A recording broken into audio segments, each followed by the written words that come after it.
એક આઈપીએસ અધિકારીની કાર સામે અચાનક એક વૃદ્ધ ભિખારણ આવીને ખાવાનું માંગવા લાગી. તે ભિખારણ નીકળી તેમની જ સગીમાં. પછી શું થયું? મિત્રો, જિંદગી ક્યારેક એવા મોડ પર લાવે છે જ્યાં માણસની હિંમત અને જુસ્સાની સાચી પરીક્ષા થાય છે. આજની વાર્તા એક એવા છોકરાની છે જેણે જિંદગીની સૌથી કઠિન પરિસ્થિતિઓનો સામનો કરતા પણ હાર નથી માની. આ વાર્તા છે અમિત શર્માની. એક એવું બાળક જેને નાનપણમાં જ તેની માતાથી વિખૂટા પડવું પડ્યું, અનાથ આશ્રમમાં રહેવું પડ્યું અને પછી પરિસ્થિતિઓ સામે લડતા લડતા તે બની ગયો એક કડક અને પ્રામાણિક આઈપીએસ અધિકારી. પરંતુ વાર્તા અહીં પૂરી નથી થતી. કિસ્મતનો એક એવો ખેલ થયો જ્યારે અમિત તેની ફરજ પર હતો ત્યારે જ રસ્તાની બાજુમાં તેને મળી એક વૃદ્ધ મહિલા. એ મહિલા જે તેના જીવન સાથે ઊંડાણથી જોડાયેલી હતી. પરંતુ અમિત આ વાતથી અજાણ હતો. તો આખરે કોણ હતી તે મહિલા? શા માટે તેણે અમિતને બેટા કહીને બોલાવ્યો? શું હતું તે દર્દનાક વિછોડાની પાછળનું સત્ય? આ વાર્તામાં તમને મળશે એક પુત્રની જદોજહદ, એક માની મમતા અને એવી પરિસ્થિતિઓની તસવીરો જે કોઈ પણ વ્યક્તિને અંદરથી તોડી શકે છે. પરંતુ અમિત જેવા લોકો તેને જીતીને મિસાલ બની જાય છે. તો જોડાયેલા રહો આ વિડીયો સાથે અને જાણો એક એવી સાચી વાર્તા જે તમારા દિલને સ્પર્શી જશે. લખનૌમાં એક નાના મહોલ્લામાં રહેતા રમેશ શર્માનો પરિવાર ખૂબ જ સુખી હતો. રમેશ રોજ સવારે મજૂરી માટે નીકળી જતો હતો અને તેની પત્ની સવિતા દેવી ઘરે રહીને તેના 4 બાળકોની સંભાળ રાખતી હતી. તેમના સૌથી મોટા પુત્રનું નામ અમિત શર્મા હતું, જેની ઉંમર માત્ર 7.5 વર્ષની હતી. અમિત ઉપરાંત સવિતાને 3 નાના બાળકો હતા, પૂજા, મનોજ અને સૌથી નાનો પુત્ર ગુડ્ડુ, જે હજી સવિતાની ખોળામાં 6 મહિનાનો હતો. રમેશ ભલે એક સામાન્ય મજૂર હતો, પરંતુ તેના પરિવારમાં ખુશી અને પ્રેમની કોઈ કમી નહોતી. તે તેની મહેનતની કમાણીથી પરિવારની જરૂરિયાતને પૂરી કરતો હતો અને બાળકોના ચહેરા પર હાસ્ય જોઈને તેનો બધો થાક ઉતરી જતો હતો. સવિતા દેવી પણ એક આદર્શ ગૃહિણી હતા, જે ઘરને પ્રેમ અને મમતાથી સજાવતા હતા. કહે છે કે જિંદગીના દરેક સુખી પ્રવાસની પાછળ કેટલાક અણધાર્યા વળાંકો છુપાયેલા હોય છે અને રમેશના પરિવાર સાથે પણ એવું જ થયું. એક દિવસ જ્યારે રમેશ રોજની જેમ કામ પર ગયો હતો ત્યારે તેને એક ભયાનક રોડ અકસ્માતનો ભોગ બનવું પડ્યું. તેજ ગતિથી આવતા એક ટ્રકે રમેશને ટક્કર મારી અને તેને તરત જ હોસ્પિટલ લઈ જવામાં આવ્યો હતો. પરંતુ કિસ્મતે સાથ ન આપ્યો અને રમેશે હોસ્પિટલ પહોંચતા પહેલા જ દમ તોડી દીધો. જ્યારે આ દુઃખદ સમાચાર સવિતા દેવી સુધી પહોંચ્યા ત્યારે જાણે તેની દુનિયા ઉજળી ગઈ. તે ફફડીને રડવા લાગી. મહોલ્લાના લોકો તેને સાંત્વના આપવા આવ્યા, પરંતુ કોઈ પણ તેના તૂટેલા દિલને જોડી ન શક્યું. રમેશનો અંતિમ સંસ્કાર કરવામાં આવ્યો અને કેટલાક દિવસો સુધી શોક સભા પણ યોજાઈ. પણ કહે છે ને કે સમય કોઈની રાહ નથી જોતો. ધીરે ધીરે મહોલ્લાના લોકો પોતપોતાની જિંદગીમાં વ્યસ્ત થઈ ગયા, પરંતુ સવિતા દેવી માટે સમય જાણે થંભી ગયો હતો. તેના ખભા પર હવે 4 નાના બાળકોની જવાબદારી હતી. રમેશના જવા પછી કેટલાક દિવસો સુધી મહોલ્લાના લોકો સવિતાની મદદ કરતા રહ્યા, પરંતુ સમય જતાં તે સહારો પણ સમાપ્ત થઈ ગયો હતો. ઘરમાં ખાવાના લાલા પડી રહ્યા હતા. બાળકો ભૂખ્યા પેટે જોઈને સવિતા દેવીનું દિલ તડપી ઉઠ્યું. હવે તેને સમજાઈ ગયું હતું કે તેણે જાતે જ કંઈક કરવું પડશે. પતિ રમેશ શર્માના મૃત્યુ પછી સવિતા દેવીની જિંદગી જાણે અંધકારમાં ડૂબી ગઈ હતી. 4 નાના બાળકો સાથે એક એકલી માં માટે જિંદગીનો દરેક દિવસ એક નવો પડકાર બની ગયો હતો. સવિતાએ હાર ન માની અને પોતાના બાળકો માટે બીજાના ઘરોમાં કામ કરવાનો નિર્ણય કર્યો. તે વહેલી સવારે ઉઠીને ઘણા ઘરોમાં ઝાડુ પોતું અને વાસણ ધોવા જતી હતી. તેમ છતાં મુશ્કેલી એ હતી કે સવિતા પાસે 6 મહિનાનો બાળક ગુડ્ડુ પણ હતો, જેને તે ઘરે એકલો છોડી શકતી ન હતી. 3 અન્ય નાના બાળકો અમિત, પૂજા અને મનોજ પણ એટલા નાના હતા કે તેઓ પોતાની સંભાળ રાખી શકતા નહોતા. મજૂરીમાં સવિતા ક્યારેક ગુડ્ડુને કામ પર સાથે લઈ જતી અને બાકીના બાળકોને ઘરમાં બંધ કરી અને છોડી જતી હતી. પરંતુ આ સિલસિલો વધુ દિવસો સુધી ચાલી શક્યો નહીં. કામ દરમિયાન બાળકોની ચિંતામાં ડૂબેલી સવિતા યોગ્ય રીતે કામ કરી શકતી ન હતી. તેની થાકેલી આંખો અને નબળી થતી કાયા જોઈને લોકોએ તેને ધીરે ધીરે કામમાંથી કાઢવાનું શરૂ કરી દીધું. હવે સવિતા પાસે ન તો કામ હતું કે ન તો ઘરમાં ખાવા માટે અનાજનો એક પણ દાણો. તેના બાળકો ભૂખથી વ્યાકુળ થઈને તેની પાસે રોટલી માંગતા, પરંતુ તે માત્ર તેમની ખાલી થાળી જોઈને રડી પડતી હતી. તે દિવાલ સામે માથું ટેકવીને પોતાની જાતને પૂછતી હતી કે શું હું એક સારી માં છું? દિવસ રાત ભૂખથી તડપતા બાળકોને કણસવાનો અવાજ સવિતાના દિલને અંદરથી તોડી નાખતા. તે રાતોની રાત જાગી અને વિચારતી રહેતી કે મારા બાળકો ભૂખથી મરી જશે, હું શું કરું? એક દિવસ જ્યારે બાળકોએ 2 દિવસ કંઈ ખાધું ન હતું અને તેમની આંખોમાં થાક અને દર્દ સ્પષ્ટ દેખાતા હતા, સવિતાએ પોતાના દિલ પર પથ્થર મૂકી અને એક નિર્ણય લીધો કે હું મારા બાળકોને અનાથ આશ્રમમાં મૂકી દઈશ, જેથી તેઓ ભૂખે ન મરે અને ત્યાં ઓછામાં ઓછું તેમને ખાવાનું તો મળશે. એ નિર્ણય લેવો સવિતા માટે એટલો સહેલો ન હતો. તેણે પોતાના નાના નાના બાળકોને ખોળામાં લીધા. આંખોમાં આંસુ સાથે તેમણે એક અનાથ આશ્રમમાં સ્નેહ બાલ આશ્રય ગૃહમાં લઈ ગઈ અને અનાથ આશ્રમના દરવાજે પહોંચીને સવિતા એક ક્ષણ માટે થંભી ગઈ. તેના હાથ ધ્રુજી રહ્યા હતા, હૃદય જોરથી ધબકી રહ્યું હતું. તે બાળકોની માસૂમ આંખોને જોતી, જે તેને વિશ્વાસથી નિહાળી રહ્યા હતા, જાણે પૂછી રહ્યા હોય, માં, અમને ક્યાં લઈ જાઓ છો? આખરે તેણે દરવાજો ખખડાવ્યો અને આશ્રમના કર્મચારીઓ બહાર આવ્યા. સવિતા ફફડી ફફડીને રડવા લાગી અને ધ્રુજતા અવાજે પોતાની વાર્તા સંભળાવી કે હું આ માસૂમોને પાળવામાં અસમર્થ રહી છું. તેમને તમારા આશ્રમમાં રાખી લો. ઓછામાં ઓછું અહીં તેમને ભૂખથી તડપવું તો નહીં પડે. અને આશ્રમના લોકો તેની સ્થિતિ જોઈને ભાવુક થઈ ગયા. તેમણે બાળકોને અંદર બોલાવ્યા. સવિતાએ એક એક કરીને પોતાના બાળકોને ભેટ્યા, તેમના માથાને ચૂમ્યા અને ધીમેથી કાનમાં કહ્યું કે માં તમને ખૂબ જ પ્રેમ કરે છે, પણ મજબૂરી આગળ હારી ગઈ. અમિત, જે હવે થોડો મોટો થઈ ગયો હતો, તેની માની આંખોમાં આંસુ જોઈ રહ્યો હતો. તે સમજી નહોતો શકતો કે તેની માં તેને કેમ છોડી રહી છે. તેણે માનો આંચલ પકડી અને કહ્યું, માં, મને છોડશો નહીં. હું ભૂખ્યો રહીશ, પણ તમારા વગર નહીં. સવિતાની રૂહ કાપી ઉઠી. તેની આંખોમાં આંસુઓની ધારા વહી નીકળી. પરંતુ પરિસ્થિતિ એટલી કઠિન હતી કે તેણે મજબૂરીમાં પોતાના બાળકોને છોડવા પડ્યા. તે બાળકોથી દૂર પગલાં ભરવા લાગી. દરેક પગલાં સાથે તેનું હૃદય તૂટી રહ્યું હતું. તે વારંવાર પાછું વળીને પોતાના બાળકોને જોઈ રહી હતી, જેમની માસૂમ આંખોમાં એક સવાલ હતો કે માં, શું તમે અમને ફરી ક્યારે મળવા આવશો? સવિતાના જવાબ પછી બાળકોએ ધીરે ધીરે પોતાને અનાથ આશ્રમના વાતાવરણમાં ગોઠવવાનું શરૂ કર્યું. આશ્રમના કર્મચારીઓ બાળકોની સંભાળ રાખતા, પરંતુ માની મમતાની જગ્યા કોઈ લઈ શકતું ન હતું. સમય વીતતો ગયો. થોડા સમય પછી અમિતના નાના ભાઈ બહેન પૂજા, મનોજ અને ગુડ્ડુને દત્તક લેવા માટે લોકો આવ્યા, પરંતુ કોઈ પણ અમિતને દત્તક લેવા માંગતું ન હતું, કારણ કે તે હવે થોડો મોટો થઈ ગયો હતો. અમિતની આંખોમાં એકવાર ફરીથી એ જ સવાલ હતો, શું હું પણ કોઈના માટે ખાસ બની શકીશ?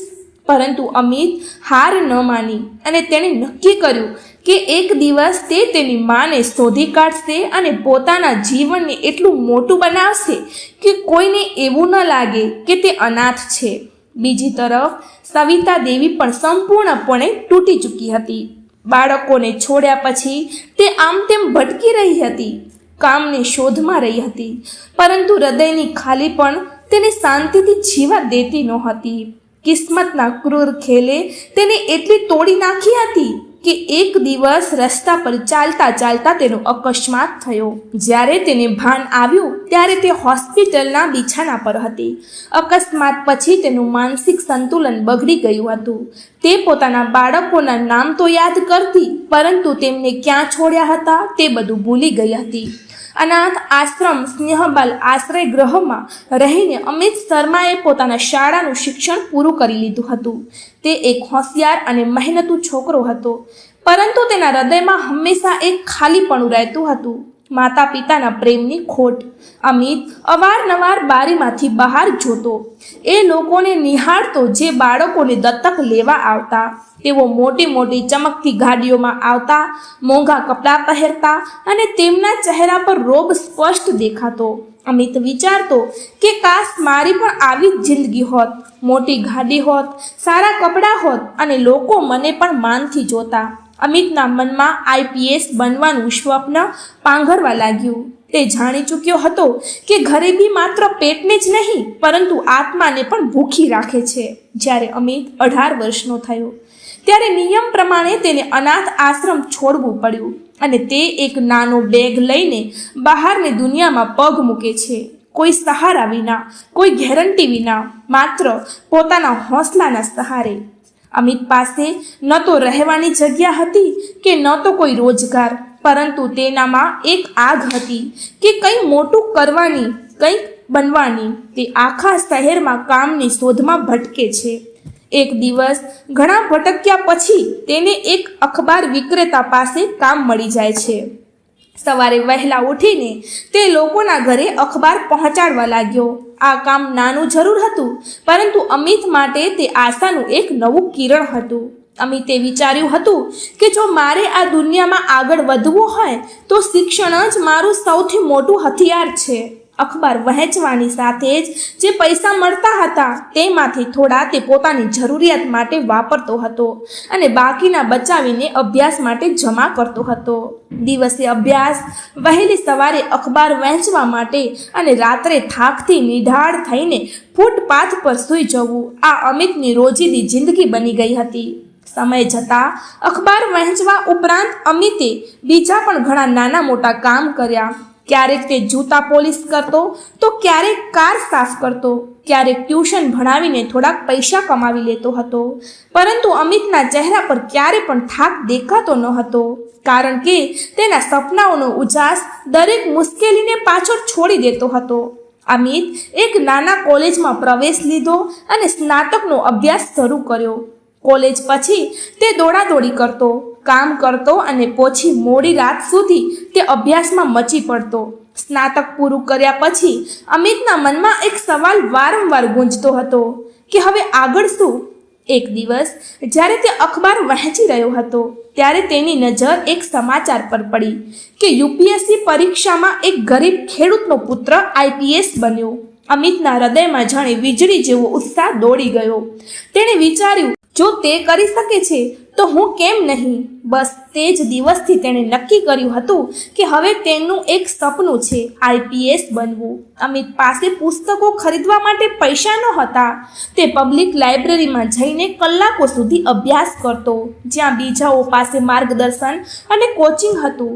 અમિત પાસે માત્ર આત્મવિશ્વાસ અને હિંમત હતી. તે દિવસે કામ કરતો, રાતે અભ્યાસ કરતો અને ખાલી સમયમાં બાળકોને ટ્યુશન ભણાવીને પૈસા કમાવતો. તેનું જીવન માત્ર એક લક્ષ્યની આસપાસ ફરવા લાગ્યું હતું. આઈપીએસ બનવું છે. દરેક સ્થિતિમાં ઘણા વર્ષોથી મહેનત, ભૂખ અને ઊંઘની કુરબાની અને અસંખ્ય આંસુઓ પછી આખરે તે દિવસ આવ્યો જ્યારે અમિત યુપીએસસીનું ફોર્મ ભર્યું અને પરીક્ષાના દિવસે તેની પાસે ના તો સારા કપડાં હતા કે ના તો મોંઘી ઘડિયાળ, માત્ર એક જૂનો બેગ જેમાં તેના સપના બંધ હતા. મહેનત ક્યારે વ્યર્થ નથી જતી અને અમિતની મહેનત રંગ લાવી. તે પ્રથમ પ્રયાસમાં જ યુપીએસસીની પરીક્ષા સફળ થઈ ગયો. જ્યારે પરિણામ આવ્યું ત્યારે અમિત ખૂબ જ રડી પડ્યો. આ જીત માત્ર એક પરીક્ષાની નહોતી, આ જીત હતી તે ભૂખ્યા પેટની, ફૂટપાથ પર વિતાવેલી રાતોની અને તે તમામ આંસુઓની જે તેણે ચૂપચાપ વહાવ્યા હતા. અમિત શર્માનું જીવન હવે તે મોડ પર પહોંચી ચૂક્યું હતું જ્યાં તેના સપના અને વાસ્તવિકતા વચ્ચે માત્ર એક પાતળી દિવાલ બાકી હતી. યુપીએસસીના ઇન્ટરવ્યૂ. અમિતે પ્રિલિમ્સ અને મેન્સની પરીક્ષાઓ શાનદાર રીતે પાસ કરી દીધી હતી. હવે તેની સામે સૌથી મહત્વપૂર્ણ પડકાર હતો, ઇન્ટરવ્યૂ. અમિતે પોતાને ઇન્ટરવ્યૂ માટે તૈયાર કર્યો, પરંતુ તેની આર્થિક સ્થિતિ હજુ પણ એવી જ હતી. તેની પાસે પહેરવા માટે ના તો મોંઘા કપડાં હતા કે ના તો કોઈ વિશેષ તૈયારી માટે કોચિંગનો સહારો. તેણે એક જૂનો પ્રેસ કરેલો સફેદ શર્ટ અને એક સાધારણ પેન્ટ પહેર્યા અને બૂટ પણ એ જ હતા જે તે કામ દરમિયાન પહેરતો હતો.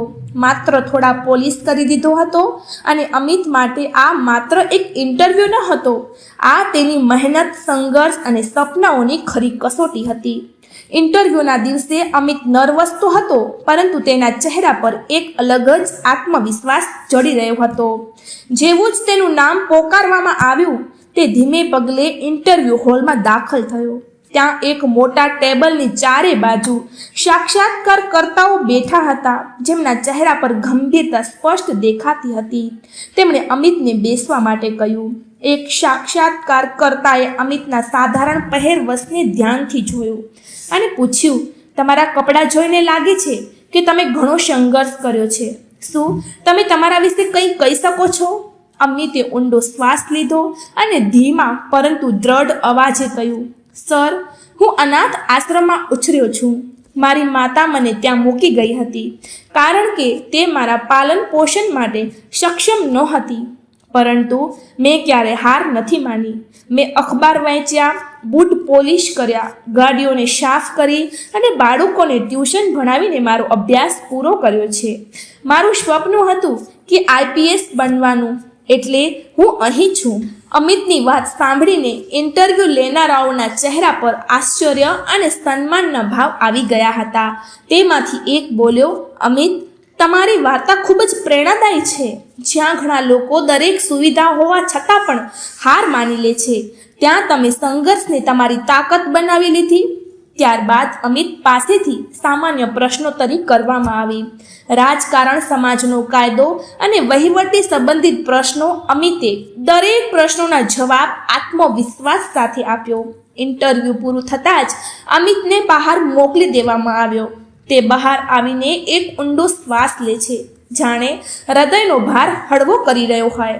અમિત ફરીથી પોતાની જૂની દિનચર્યામાં પાછો ફર્યો અને કામ કરવાનું, અખબાર વાંચવાનું અને અધીરાઈથી પરિણામની રાહ જોવી.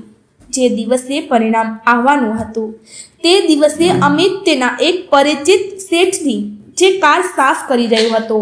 આ શેઠજી એ જ હતા જેમણે મુશ્કેલ સમયમાં અમિતની મદદ કરી હતી.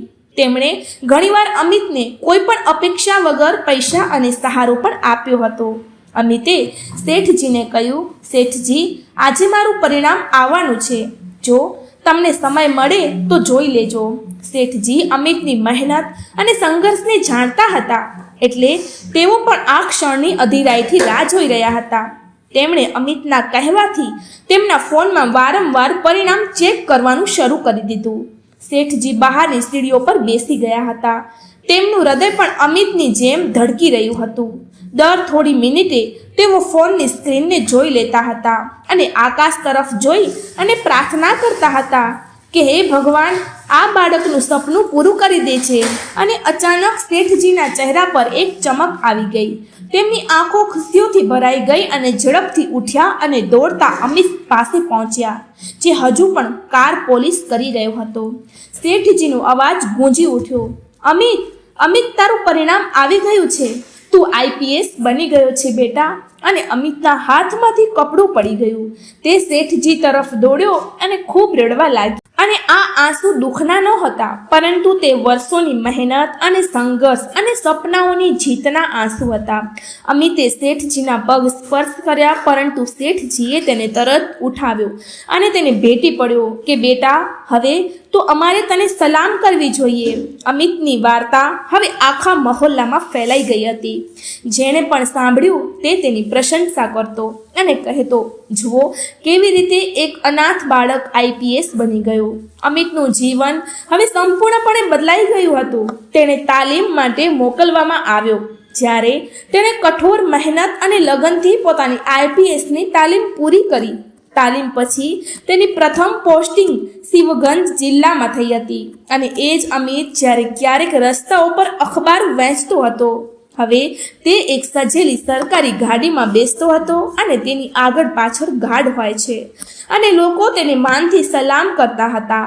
અમિત શર્મા, જે હવે એક સન્માનિત અને પ્રામાણિક આઈપીએસ અધિકારી બની ચૂક્યો હતો, તેની નવી પોસ્ટિંગ પર પૂરી જવાબદારી અને નિષ્ઠાથી કામ કરી રહ્યો હતો. એક દિવસ જિલ્લામાં એક મોટા અને ગંભીર અપરાધની ખબર આવે છે. આ કેસ એટલો સંવેદનશીલ હતો કે અમિત તરત જ એક કટોકટીની બેઠક બોલાવી પડી. અમિતે જિલ્લાના બધા પોલીસ સ્ટેશનના અધિકારીઓને બેઠક માટે બોલાવ્યા. તે પોતાની સરકારી ગાડીમાં ગાર્ડ અને ડ્રાઈવર સાથે સીધો જિલ્લા પોલીસ મુખ્યાલય પહોંચે છે.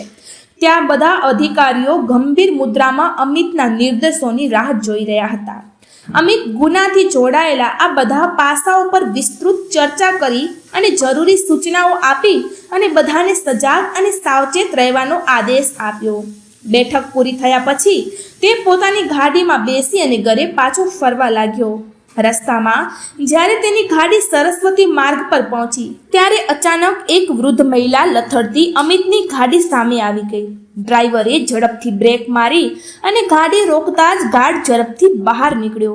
તે મહિલાને હટાવવા માટે આગળ વધ્યો, પરંતુ ત્યારે જ અમિતે ગાર્ડને રોકતા કહ્યું કે રોકાઓ, હું જાતે જોઉં છું. અમિત ગાડીમાંથી ઉતર્યો અને ધીમે ધીમે તે વૃદ્ધ મહિલા પાસે ગયો. મહિલા ખૂબ જ નબળી હતી. તેના કપડાં ફાટેલા જૂના હતા. ચહેરા પર ધૂળ અને થાકની રેખાઓ સ્પષ્ટ દેખાઈ રહી હતી. જેવો જ અમિત તેની નજીક પહોંચ્યો, મહિલા ધ્રુસતા અવાજમાં બોલી, બેટા, તું આવી ગયો ને? મારા માટે ખાવાનું નથી લાવ્યો? અમિતના પગ થંભી ગયા અને તેની આંખો ભીની થઈ ગઈ. બેટા, આ શબ્દ સાંભળીને તેના હૃદયમાં એક અજીબ લાગણી થઈ ગઈ. તે થોડી ક્ષણો માટે સ્તબ્ધ થઈ ગયો, કારણ કે આખી જિંદગીમાં પહેલીવાર કોઈએ તેને આ રીતે બેટા કહીને બોલાવ્યો હતો. અમિતના હૃદયમાં એક ખાલીપો હતો જે આ એક શબ્દથી ભરવા લાગ્યો. તેની આંખોમાં આંસુ વહેવા લાગ્યા. તે પોતાને સંભાળતા ધીમેથી બોલ્યો, માજી, તમે કોણ છો અને અહીં આ હાલતમાં કેમ છો? ત્યારે વૃદ્ધ મહિલાએ જવાબ આપ્યો, બેટા, તું તો મારા માટે ખાવાનું લેવા ગયો હતો ને? હજુ સુધી ક્યાં રહી ગયો? અમિત મહિલાની ગૂંચવાયેલી વાતોને સાંભળીને સમજી ગયો કે કદાચ તેના મગજમાં કોઈક સમસ્યા છે. મહિલાની હાલત જોઈ અને અમિતનું હૃદય ભરાઈ આવ્યું.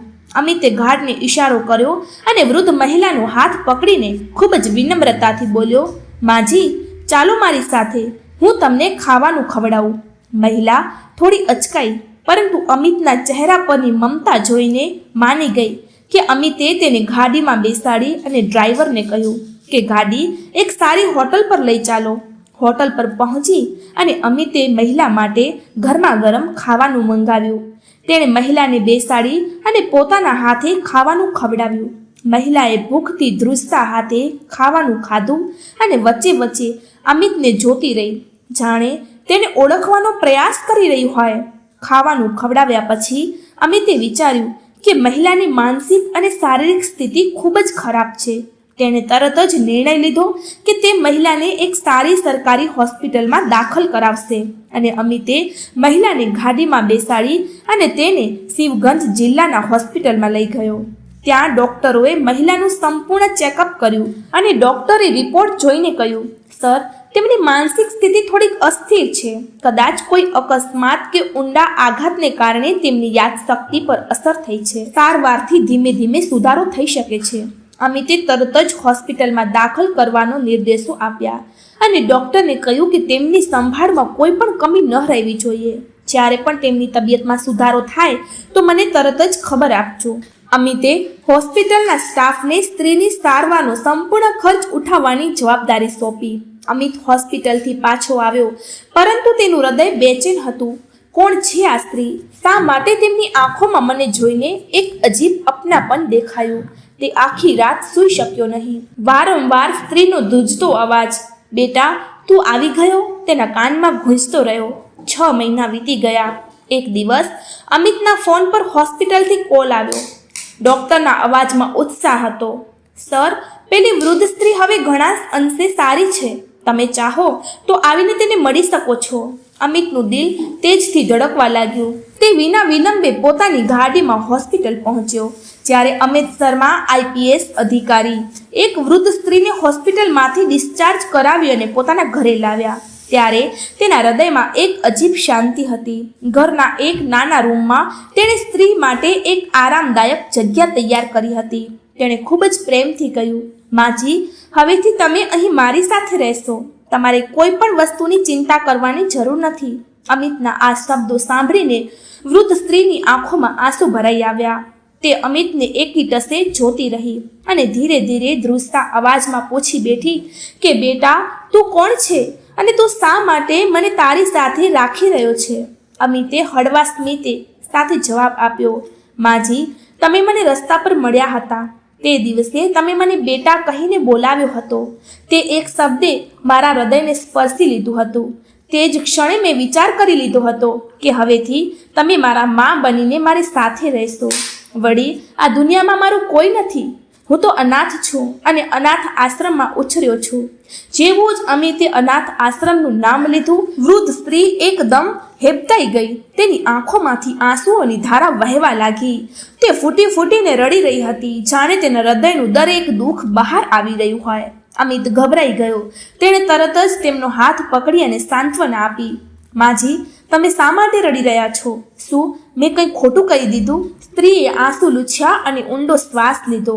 પછી ધ્રુજતા અવાજમાં બોલી, બેટા, મારું નામ સવિતા દેવી છે. હું પણ ક્યારેક એક સુખી પરિવારનો ભાગ હતી. મારા પતિનું નામ રમેશ શર્મા હતું.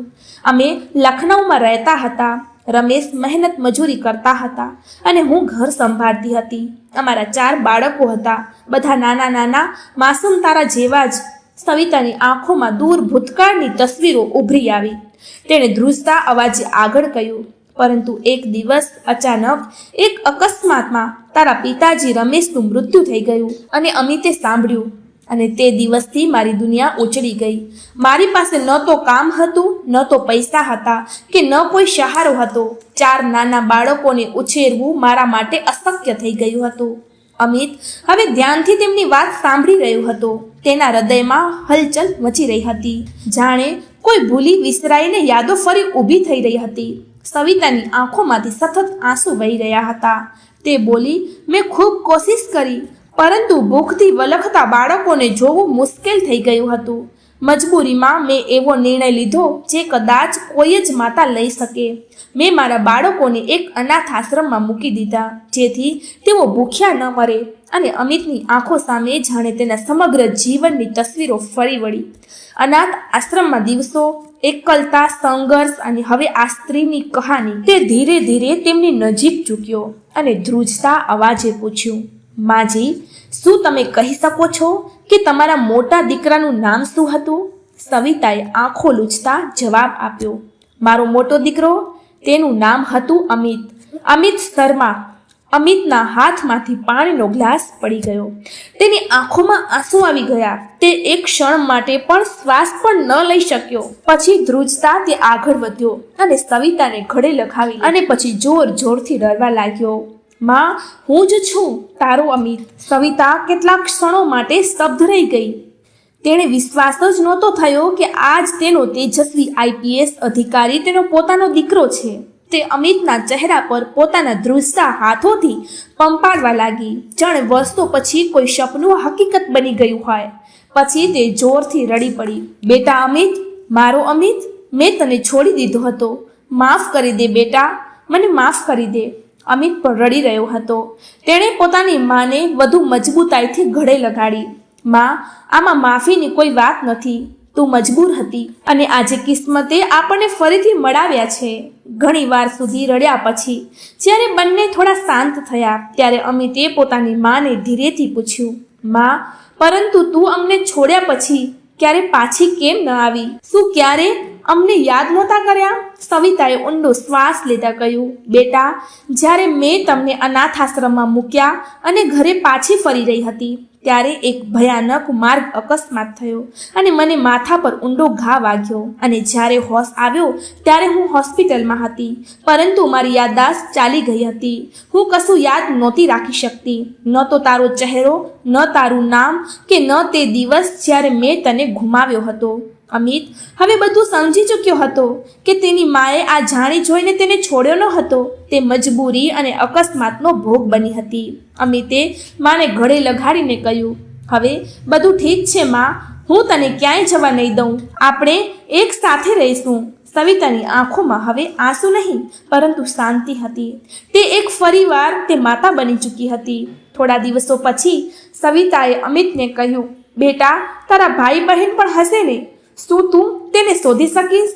અમિતે માનો હાથ પકડીને કહ્યું, માં, જો કિસ્મતે મને તારી સાથે મેળવી દીધો તો હું મારા ભાઈ બહેનોને પણ જરૂરથી શોધી કાઢીશ.